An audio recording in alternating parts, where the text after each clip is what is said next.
Halo semuanya, perkenalkan nama saya Michael Garissan dengan NRP 182302103 dan teman saya. Nama saya Valentino Starosta dengan NP 182302101. Nah, kami dari Prodi Bimbingan dan Konseling semester 4 ingin mempresentasikan atau memperkenalkan teori gestal terapi, mata kuliah Praktikum dan Konseling PK1 Kognitif Humanistik dengan dosen pengampu kita Bapak Benato Widodo MPD. Selamat menyaksikan. Baik, di sini saya akan menjelaskan tentang hakikat manusia menurut Gestalt, yaitu manusia sehat dan tidak sehat. Di sini pandangan Gestalt tentang manusia dikatakan bahwa manusia sebagai individu yang dapat mengatasi sendiri permasalahan dalam hidupnya apabila mereka menggunakan kesadaran dan pemahaman yang sedang dialami dan ada di lingkungan sekitarnya. Individu memiliki masalah karena menghindari masalah. Oleh karena itu, Gestalt menitik beratkan pada pemikiran dan perasaan yang dialami individu pada saat sekarang. Menurut Frankie Alam School, manusia yang sehat secara psikis adalah yang pertama, manusia dapat mempertahankan kesadaran tanpa mendapat pengaruh dari lingkungan. Yang kedua, dapat merasakan berbagai konflik pribadi tetapi dengan kesadaran dan konsentrasi yang tinggi tanpa ada percampuran dengan fantasi-fantasi. Dan yang ketiga ialah dapat membedakan mana masalah yang dapat diatasi dan tidak dapat diatasi. Nah, selanjutnya pandangan kita terhadap manusia yang tidak sehat menurut Passon dalam Josh dan Kristiani dikatakan bahwa konseling Gestalt memandang kepribadian sebagai suatu hasil interaksi individu dengan lingkungan. Jika interaksinya tidak melibatkan pembentukan dan perusakan Gestalt yang tidak penuh, maka yang menjadi individu bermasalah. Dalam hal ini, ada sesuatu yang salah bila mana pembentukan Gestalt terhalangi atau terhambat dalam kehidupan seseorang. Hambatan-hambatan tersebut muncul jika individu berusaha mencoba sesuatu yang bukan dirinya, yaitu ketika ia mengidentifikasi dengan self-image. Akibatnya energi individu tersebut dikembangkan untuk mencoba menghalangi kecenderungan pengaturan yang dialaminya dan tidak diarahkan untuk berinteraksi dan lingkungan secara selektif. Pada khususnya banyak energi dikembangkan dalam menghambat perasaan. Hambatan-hambatan ini merugikan kemampuan individu dalam memenuhi kebutuhannya dan menyadari serta mengalami saat sekarang secara penuh. Selanjutnya, tujuan pendekatan atau konseling. Tujuan terapi Gestalt bukanlah penyesuaian terhadap masyarakat, tetapi sasaran utama terapi Gestalt adalah pencapaian kesadaran. Kesadaran dengan dan pada diri sendiri dipandang kuratif. Tanpa kesadaran, klien tidak memiliki cara untuk mengubah kepribadian. Dengan kesadaran, klien memiliki kesanggupan untuk menghadapi dan menerima bagian-bagian kesadaran yang diingkarkan serta untuk berhubungan dengan pengalaman-pengalaman subjektif dan dengan kenyataan. Klien bisa menjadi sesuatu kesatuan dan menyeluruh. Nah, selanjutnya saya akan memberikan sinopsis cerita tentang masalah yang akan saya praktekkan nanti dengan bercerita. Yang pertama adalah Valen adalah seorang siswa SMA kelas 12 yang berkeinginan untuk bercita-cita menjadi pemain sepak bola. Akan tetapi orang tuanya melarang keras dan tidak menyetujui atas cita-cita yang disampaikan Valen pada orang tuanya. Bahkan orang tua selalu marah ketika Valen minta izin untuk melihat pertandingan sepak bola, baik yang ditayangkan di TV maupun secara langsung yang dilaksanakan di lapangan sepak bola. Tampaknya sikap orang tua ini menjadi Valen tidak nyaman, bahkan menimbulkan perasaan benci terhadap orang tuanya. Semangat belajarnya juga menjadi menurun dan berdampak pada prestasi belajarnya. Orang tua menghendaki Valen melanjutkan studi di perguruan tinggi usai lulus SMA. Valen hanya terdiam dan tidak berani melawan apa yang jadi keinginan orang tuanya. Nah, selanjutnya saya akan memberikan penjelasan tentang peran saya. Di sini saya Michael berperan sebagai konselor dan teman saya. Saya Valentinus akan berperan sebagai konseling. Selamat menyaksikan video kami.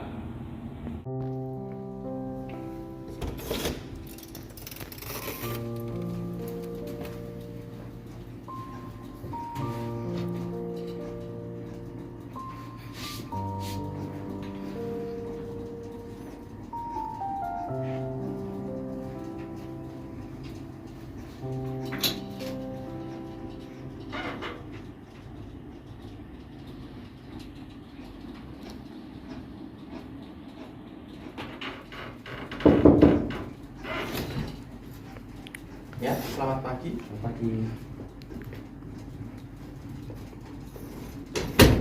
Silakan duduk, Mas. Terima kasih.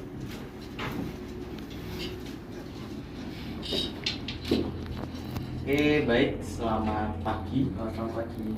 Dengan Mas siapa? Saya Valentinus dari kelas IPS 2. Baik. untuk Mas Valen, apa kendalanya? Apakah ada permasalahan? Ada.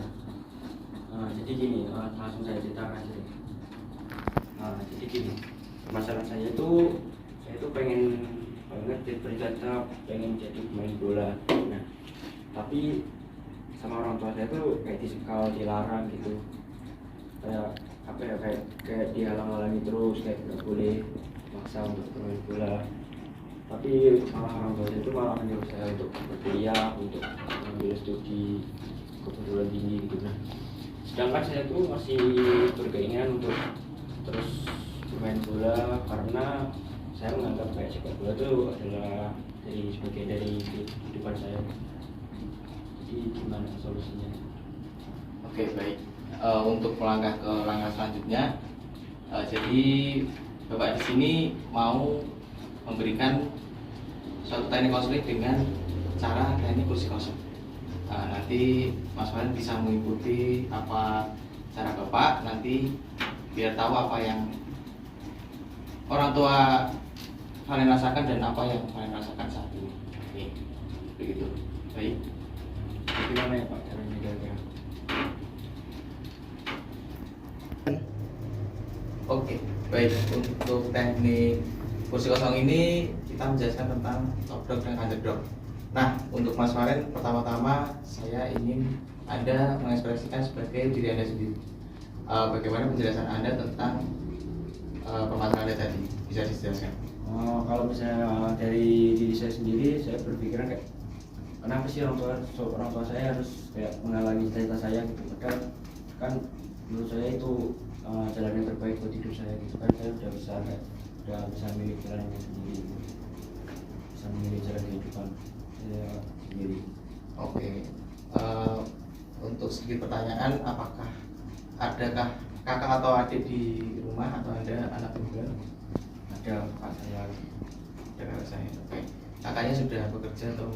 Sudah. Kakak saya dia dulu itu kuliah, lulus langsung jadi apa namanya insinyur teknik. Oke. Oke, itu jadi permasalahan yang pertama ya. Jadi Anda menjadi diri Anda sendiri. Oke, selanjutnya itu Anda rasakan bagaimana Anda itu menjadi orang tua Valen ya. Jadi bagaimana sih perasaan orang tua Valen itu mengharapkan anaknya yang terakhir, anak kedua, dan ya boleh dibilang anak terakhir dalam keluarga itu kenapa tidak boleh dalam bermain bola dan mengapa harus kuliah, terus mengapa harus itu, kenapa bisa diterangkan oleh Mas Valen? Silakan. Karena menurut saya mungkin orang tua saya berpikiran bahwa saya itu harus jadi seperti kakak saya yang tentunya berkuliah, berpendidikan dan kelak masa depannya akan menjadi lebih baik. Tapi menurut saya bermain bola juga tidak buruk juga.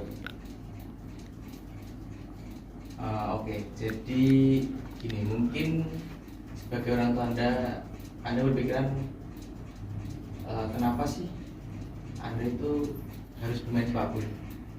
Apakah, ya saya sedikit tanya, apakah sepak bolanya juga mungkin sudah mahir atau sudah ikut beberapa lomba, sudah pernah juara atau bagaimana?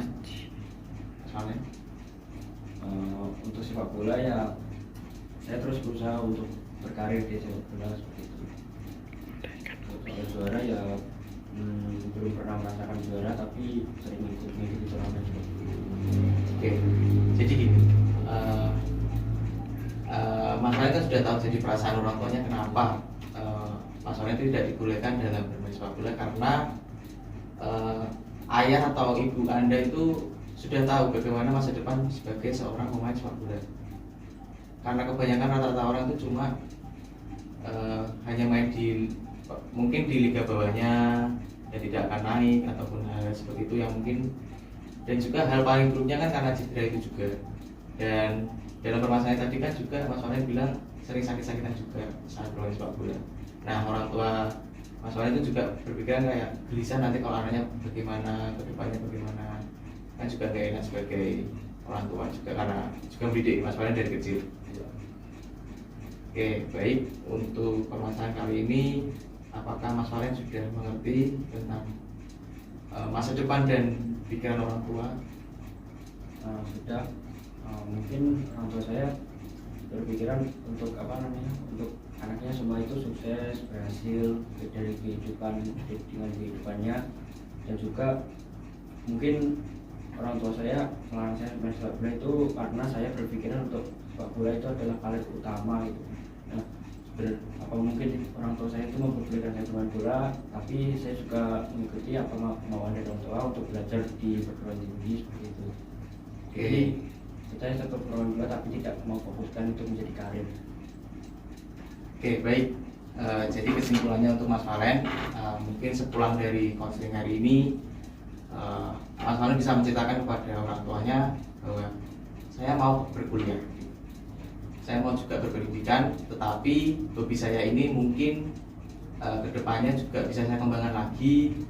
Yang penting jangan larang saya dalam hal itu, tapi saya akan menuruti apa perintah dari orang tua itu. Nah, kan juga nanti bisa kebanyakan dari pemain timnas itu kan juga ada yang dari bawah, terus juga kan dia masih kuliah sebenarnya, kuliah tapi kan karena dia berprestasi jadi kuliahnya agak meringankan bagi pemain itu sendiri. Nanti bisa dibicarakan lebih lanjut pada orang tuanya. Semoga selalu itulah jangan bertengkar dan selalu damai dengan orang tua. Baik, Terima kasih untuk saran-sarannya, untuk masukannya. oke, baik. Untuk selanjutnya nanti kalau Mas Valen butuh bantuan lagi ke depannya kan nanti bila sudah bilang pada orang tuanya, kalau butuh konseling lagi bisa tanya pada saya. Baik, terima kasih. Terima kasih Mas Valen. Selamat pagi. Ya, terima kasih. Oke, baik, terima kasih Mas Valen. Saya tunggu jawabannya. Terima kasih. Saya dulu Pak. Ya. Terima kasih untuk konseling.